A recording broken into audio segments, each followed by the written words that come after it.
I have watched people lose money in ways that looked irrational from the outside and perfectly sensible from the inside. That is one of the most useful things a long life in finance teaches you. The world sees the outcome, the individual experiences the process, and the process is often full of rules, incentives, timing issues, blind spots, bureaucratic lag, and little pieces of machinery the public never bothers to understand until the machinery suddenly punishes them. That is exactly how most people experience credit scores. They think the score is a moral judgment. I paid on time, I paid in full, I was responsible, why was I punished? The answer is usually not moral at all. It is mechanical. And if you do not understand the machinery will quietly misrepresent you. I have always believed that one of the great advantages in life comes from learning where the scoreboard actually comes from. Most people spend their lives reacting to numbers without understanding how the numbers are built. They see the share price but not the business. They see the interest rate but not the incentive structure. They see the tax bill but not the code that produced it. They see the credit score but not the data snapshot underneath it. That is why I want to talk about one of the most ordinary and misunderstood financial mechanisms in the country, credit utilization, not because it is glamorous, it is not because it is the deepest idea in finance. It is not. I want to talk about it because it is one of the few levers that can move a person's financial life quickly, and because thousands of perfectly responsible people are still being misread by the system every single month simply because they do not understand one specific date on the calendar. If I were 25 again, or 35, or even 55 and still borrowing under a modern credit scoring regime, I would want to understand this cold, because if the system is built on a photograph and you behave as though it is a live stream, you may do everything right in the real world and still look weak on paper. That happens every day. Let me give you the simplest possible example. Suppose you have a credit card with a $5,000 limit. You spend $2,000 on furniture. You are not broke. You are not borrowing out of desperation. You have the cash sitting in the bank. You intend to pay the entire amount off. So you do what millions of responsible adults do. You wait for the bill to arrive. Then the statement email lands in your inbox. You open it. You pay the full balance. You congratulate yourself quietly for not carrying debt. A few days later, you get an alert from a credit monitoring app telling you that your score just fell. You feel insulted. You say the obvious thing. I paid in full. What more do these people want? They want something very different from what you think they want. They do not want the truth of your intentions. They want the timing of your reported balance. That distinction is the whole story. A great many financial problems come from this exact confusion. People believe the system is watching what they think it should be watching. It often is not. A bank is not sending a live video feed of your financial soul to the credit bureaus. The score is not watching your checking account in real time and applauding when the money leaves to pay the bill. The bureaus are not standing in the room nodding as you behave responsibly. The system is much dumber than that. And because it is dumber, it can punish you in ways that feel smarter than they are. The system is a series of snapshots. That is the idea I want fixed in your mind, not a movie, a photograph, not a live feed, a photograph. And when the photographer takes the picture, your score gets judged by whatever happened to be in the frame at that moment. If the frame catches you on a messy day, you look messy. If the frame catches you after you clean the room, you look clean. The problem for millions of people is that they clean the room after the picture was already taken. That is what causes the confusion. Most people are taught from childhood that the due date is the sacred date. Pay by the due date, avoid interest, avoid late fees, be responsible, all true. But in credit scoring, the due date is often not the most important date for your score. It is the most important date for not losing money. Those are not the same thing. The date that matters for your score is often the statement closing date. That is when the bank freezes the monthly picture. That is when the statement gets generated. That is when the reported balance is created. That is the number usually sent to the credit bureaus. And that means your entire month can be misrepresented by a balance you intended to pay anyway, if the timing works against you. Let us make the cycle visible, because invisibility is what keeps people confused. Suppose your card runs from the 1st of the month to the 30th. During those 30 days, you use the card normally: groceries, gas, streaming, a dinner out, maybe furniture, maybe a medical charge, maybe travel. The balance climbs as normal spending accumulates. Then the 30th arrives. The cycle closes. The bank generates a statement. That number, the statement balance, becomes the key figure. It may be $3,000. It may be $1,000. It may be $200. Whatever it is, that is the photograph. Then your actual due date may be 20 to 25 days later. That is when you pay. If you wait until then, you may pay perfectly and still have already allowed a high utilization balance to be reported. So the system can show you as using 60% of your limit, even though you paid in full before interest ever had a chance to bite. Now, if you do not understand this architecture, you begin drawing the wrong lessons. You think credit cards are dangerous even when used responsibly. You think the score is random. You think the algorithm is hostile by design. You start fearing ordinary spending because every big purchase appears to hurt you even when you had the cash all along. That fear is usually not coming from the card. It is coming from misunderstanding the calendar. I have no patience for unnecessary fear in finance. Fear wastes energy that should have been spent on structure. When something feels mysterious, people either ignore it or mythologize it. Neither response helps. What helps is understanding the plumbing.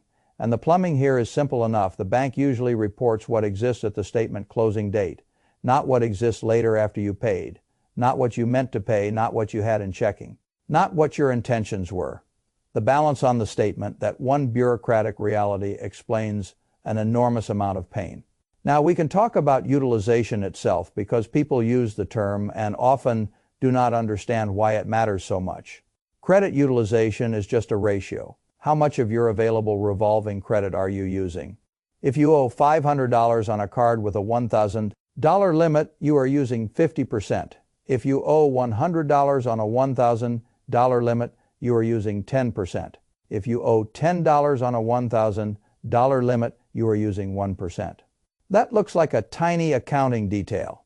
It is not tiny. Utilization is one of the heaviest variables in ordinary credit scoring. Payment history matters the most in most traditional scoring models. That makes sense. Did you pay?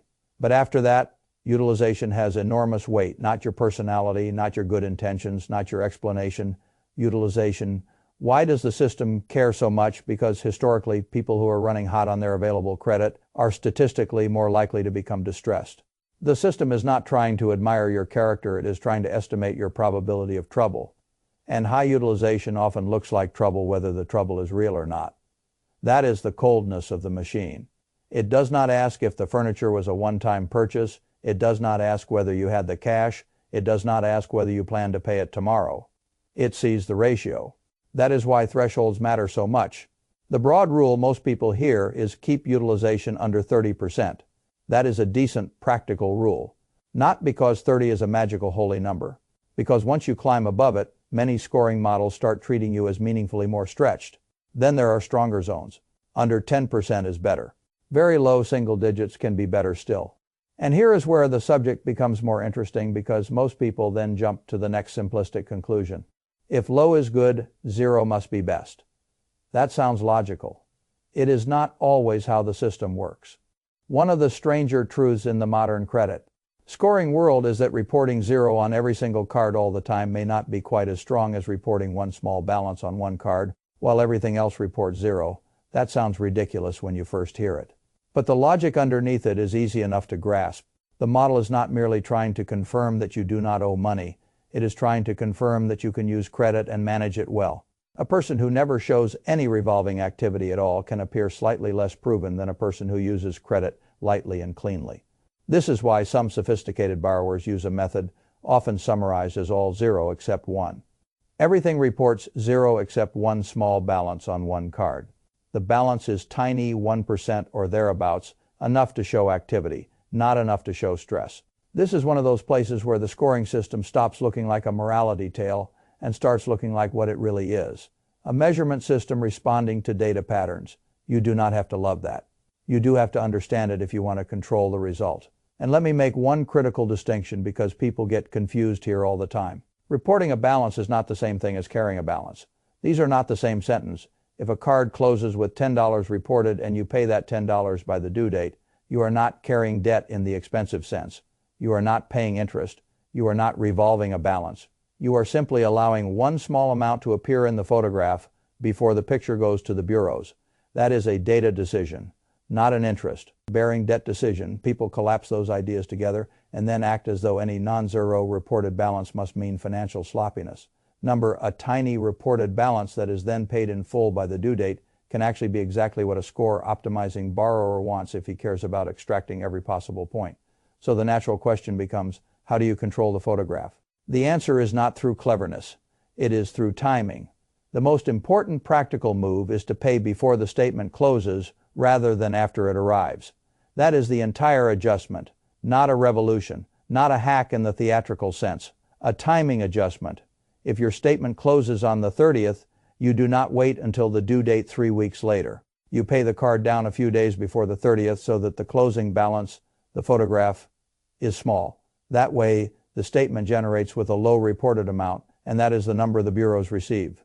Then, later you pay whatever tiny remainder is left by the due date, avoiding interest as usual. This is how you separate the spending experience from the reported balance experience. And it is astonishing how many people have never been taught that those are two different things. I have no particular admiration for bureaucratic complexity. But once it exists, the sensible person learns where it bends. Now, most people make a second mistake after learning this. They assume autopay will solve the problem.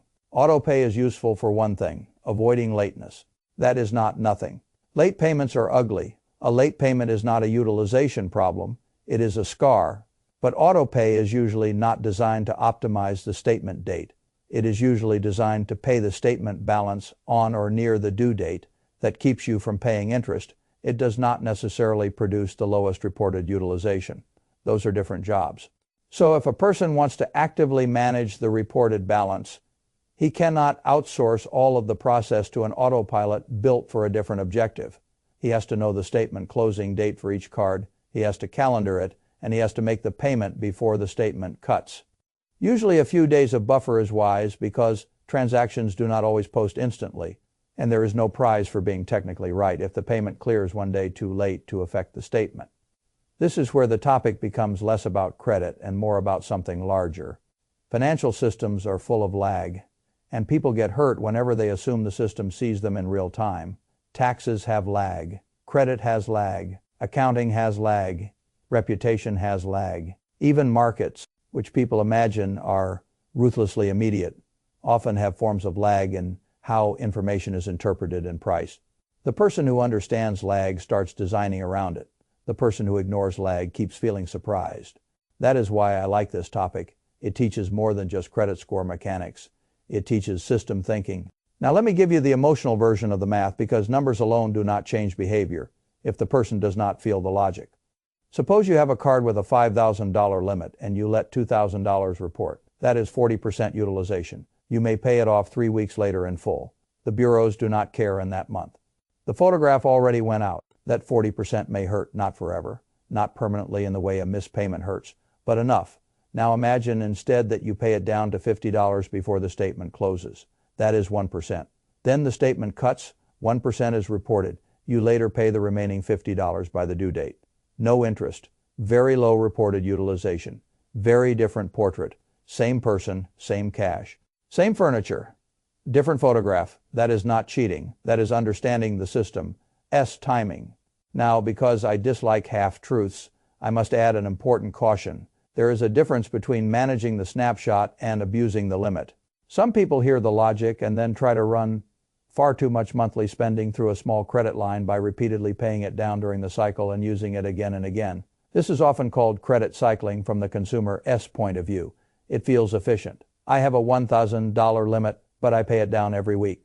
So I can really run $3,000 or $4,000 through the card this month. That looks harmless to the user. It may not look harmless to the bank. Banks assign credit limits for reasons. Those reasons may not always be noble, but they are reasons nonetheless.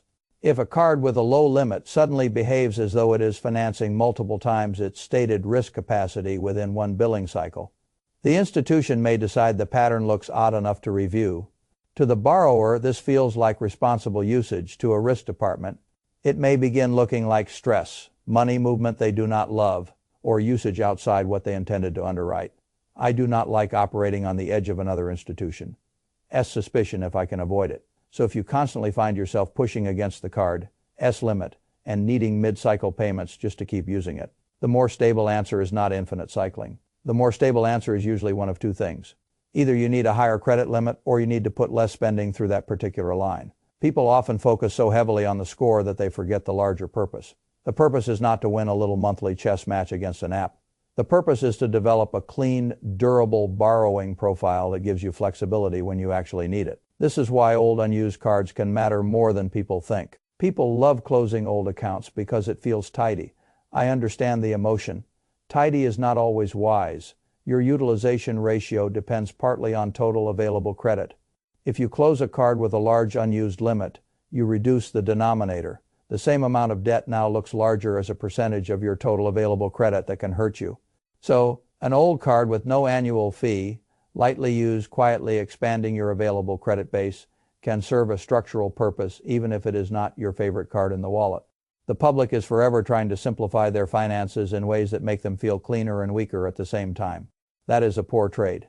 Now we come to a more sophisticated point. Some scoring systems are more memoryless than others. Traditional models like the commonly referenced FICO 8 are often said to treat utilization in a largely current state way. You spike it one month, then lower it the next month, and the old snapshot stops mattering much. That is one reason utilization is such a useful lever. It can be improved fairly quickly if the behavior changes. But newer trended models can look at your history of how balances have been used over time. That means the world is slowly moving towards systems that try to distinguish between a borrower who truly lives lightly and a borrower who is constantly running hot and only cleaning things up at the last second. This is not a reason to panic, it is simply a reminder that no tactic should replace an actually healthy structure. If your normal life constantly pushes your cards toward their limit, the answer is not to become a magician with dates forever. The answer is to ask what in the spending system is misaligned. But for people who are fundamentally healthy borrowers and simply want their score to reflect reality more accurately, timing the statement balance is one of the most powerful fast adjustments available. That is the practical side. I also want to address the psychology because this is where people either overdo it or ignore it entirely.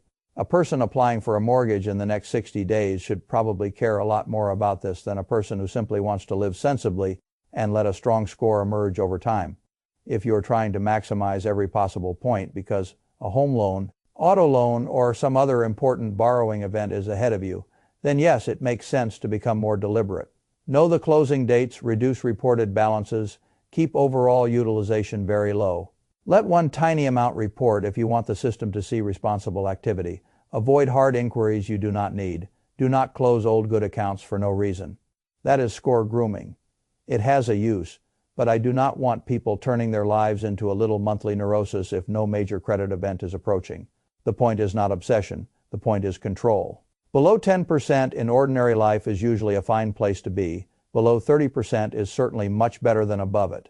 And if you want the absolute cleanest, look for an upcoming loan application, the very low single digit zone is where things get especially attractive. I have always believed the best financial life is one where structure does more work than emotion. The same is true here. Once you know how the system works, you can build routines around it and then go live your life. You do not need to become a monk of statement dates. You need to stop being a victim of ignorance.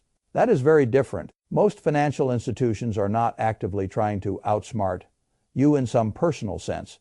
They are simply running systems built for their purposes, not yours. Your job is to learn the rules closely enough that those systems stop accidentally misrepresenting you. The same thing happens in taxes. The same thing happens in borrowing. The same thing happens in investing. A person who understands the structure often looks lucky to the one who does not. He is not lucky. He is simply not guessing. And I have found over a long life that not guessing is one of the greatest financial luxuries available. So if I were to reduce this subject to a few durable lessons, I would say this. First, stop confusing the due date with the reporting date.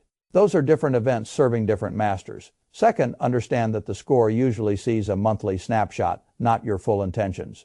Third, keep utilization low before the statement closes, not merely before the due date. Fourth, understand that all zero may not be slightly worse than one small balance. If you are optimizing aggressively, because the system likes to see responsible usage, not just absence. Fifth, avoid credit cycling your way into looking suspicious. Sixth, protect older no-fee lines that help your total available credit, unless you have a strong reason not to. Seventh, do not become theatrical about this. Use it when it matters and build a sane overall structure the rest of the time. And finally, remember the largest lesson. Finance is full of delayed systems judging yesterday. Photograph, if you do not know when the picture is taken, you may spend your whole life cleaning the room after the photographer has already left. That is not bad luck. That is timing. And timing, when understood correctly, is not mystical at all. It is just another piece of the plumbing. Learn the plumbing. and many things that used to feel random begin looking manageable. That is what I want for people. Not magic, not anxiety, understanding. Because understanding is usually the cheapest way to improve a financial life.